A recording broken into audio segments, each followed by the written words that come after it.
Imagine this. You're finally married on your dream honeymoon in Hawaii, when suddenly your phone won't stop ringing. It's your mother-in-law. You answer thinking it's an emergency. But no, she and your father-in-law flew across the ocean to surprise you and turn your honeymoon into a family vacation. Crazy, right? Well, that was only the beginning. Because what followed was house keys being stolen, uninvited break-ins, and me walking into my bedroom to find my MO sitting on my bed in my robe. This is my story. I honestly don't even know where to begin. Every time I think back, it feels like something out of a bad drama series. But first, let me introduce myself. My name is Amelia. I'm 27 years old, and I married my husband, Mark, 6 months ago. From the first day I met Mark's parents, I could feel the tension. His mom, let's call her Linda, looked at me like I was an intruder in her perfect little world. That fake polite smile, the passive-aggressive comments, the digs masked as jokes. At one Thanksgiving dinner, she leaned over the table and said to me, "I wouldn't be surprised if Mark came to his senses one day." Yes, she said that to my face. In front of everyone. It hurt, but I brushed it off. I told myself maybe she was just old-fashioned, maybe she just needed time to accept me. Then came the wedding. It was beautiful, everything I dreamed of. Except for one huge problem. Linda and my father-in-law had promised to cover a big part of the catering bill as their gift to us. But on the day of the wedding, they conveniently forgot the check. My husband had to quietly put it on his credit card while they smiled and clinked their champagne glasses. I was furious. But again I told myself, don't let them ruin this day. Move on. And then came the honeymoon. We flew to Hawaii. It was supposed to be paradise. The first day was amazing. Beaches, cocktails, sunsets. For the first time, I thought maybe I could forget about his parents for a while. Day 2, my phone starts blowing up. Call after call after call. It's Linda. My stomach sank. Why would she be calling unless it was an emergency? I finally answered. Hello? Oh, hi, honey, she said cheerfully. Where are you guys? What do you mean, where are we? I asked. We're here, she said. We thought it would be fun to surprise you. I nearly dropped my phone. They had flown to Hawaii. Not just for a day. They had booked a resort. They were ready to tag along for the rest of our trip. And my husband, shocked, embarrassed, but not nearly as angry as me. The rest of the honeymoon turned into a nightmare. We spent 5 days dodging them. Every time we tried to have a romantic dinner, there they were. When we booked a snorkeling tour, somehow they had booked the same one. Even at the pool, they would happen to show up right next to us. I felt like I was living someone else's nightmare, not my honeymoon. But I told myself, once we're home, it'll be over. They can't follow us into our own house. Or so I thought. Because when we got back, little things started to feel off. Coffee mugs weren't where I left them. Blankets folded differently. Couch cushions moved. At first, I brushed it off. Maybe Mark moved them, maybe I was overthinking. But deep down, something told me, someone else had been in our home. And I had no idea just how right I was. I'll never forget that day. It was a Tuesday. I had left work a couple of hours early because a meeting got canceled. I thought I'd surprise Mark with a nice dinner.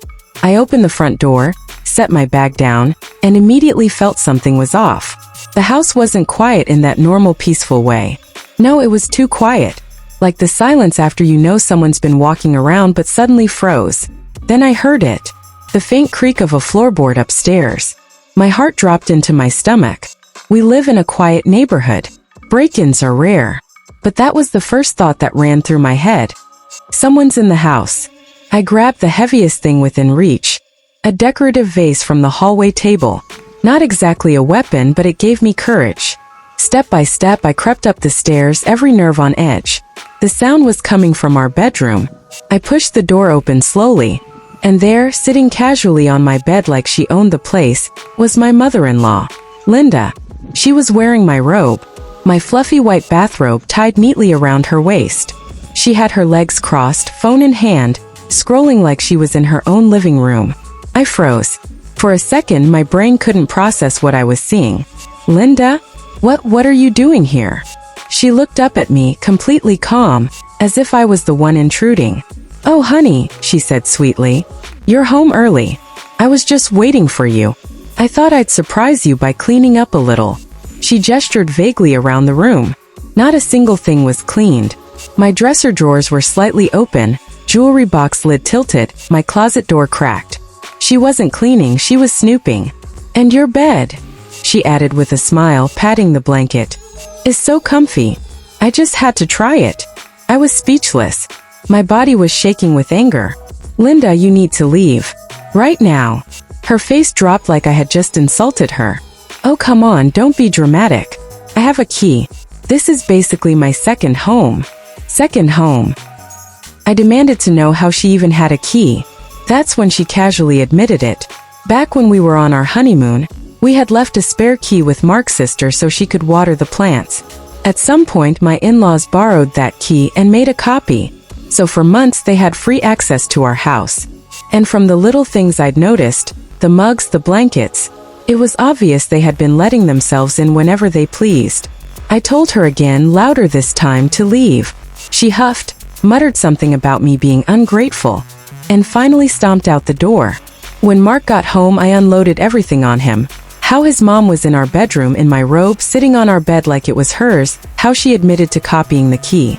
I expected him to explode in anger, to finally see what I'd been dealing with, but instead, he defended her. "Emily, they're just overly involved. They mean well." She probably thought she was helping. Helping? I couldn't believe my ears. My hands were shaking, my chest was pounding. I looked at him and said, "Mark, either the locks get changed, or I'm changing my last name back." For the first time since all this started, I saw him hesitate. He knew I was serious. He knew this wasn't just me overreacting. But still, he couldn't fully let go of the idea that his parents were harmless. And that's when I realized I wasn't just fighting against my in-laws. I was fighting against my husband's blind loyalty to them. The next few days were tense. I started locking the bedroom door when I was home alone. I couldn't shake the feeling of being watched, of being invaded. My safe space no longer felt safe. And then, as if things weren't bad enough, Linda struck again. It was a Saturday morning. Mark and I had gone out for breakfast. When we got back, there she was again. This time in the kitchen, humming cheerfully, making herself coffee with my favorite mug. Like nothing was wrong. I snapped. "What are you doing in my house?" I demanded. She gave me that same fake smile. "Oh, sweetheart. I thought I'd save you the trouble and start a little spring cleaning. This house is practically ours after all. One day you'll thank me." That's when I knew this wasn't just nosiness. This was a power move. She wasn't just visiting. She was trying to stake a claim. My home. My marriage. My life. And I wasn't going to let her win. After the incident in our bedroom, I knew one thing for certain. I couldn't rely on Mark to stand up to his parents. His love and loyalty to them were strong, but mine had to be stronger. I had to protect what was mine. I started small. First, I changed the locks on every exterior door. No more spare keys floating around in the hands of people who had already proven they couldn't respect boundaries. I did it quietly, so that Linda wouldn't have any warning.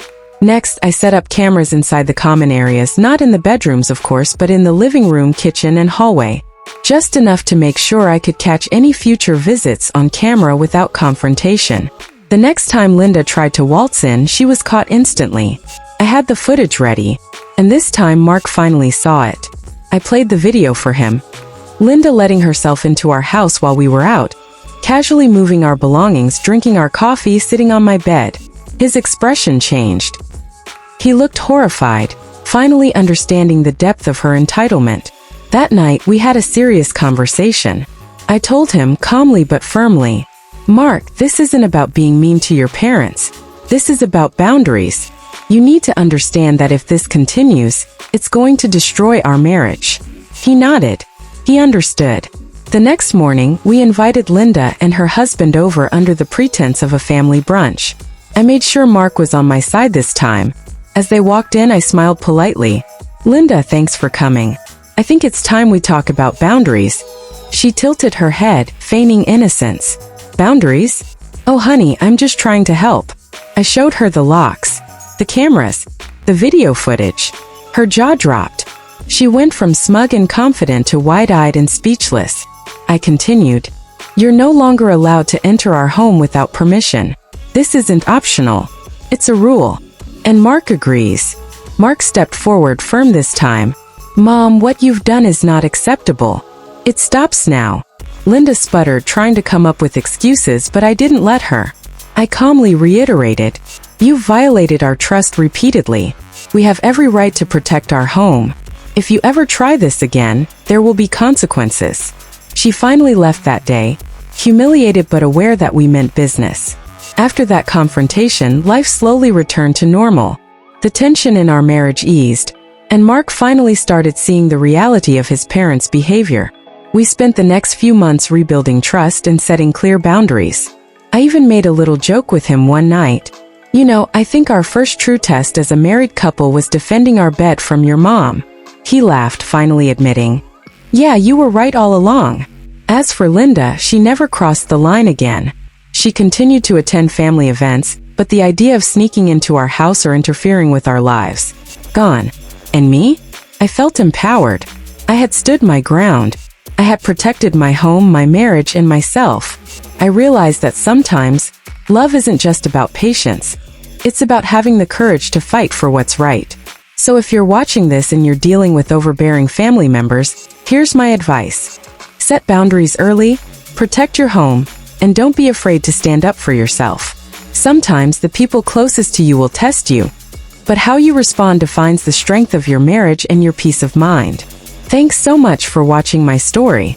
If you enjoyed this video, please make sure to hit the like button, and if you want to hear more crazy family drama stories like this, don't forget to subscribe. Also, I'd love to hear from you. Have you ever had a nightmare Mael or in-law experience? Share your story in the comments below. Your support helps me bring more wild, relatable stories to this channel. So don't forget to like, subscribe, and comment.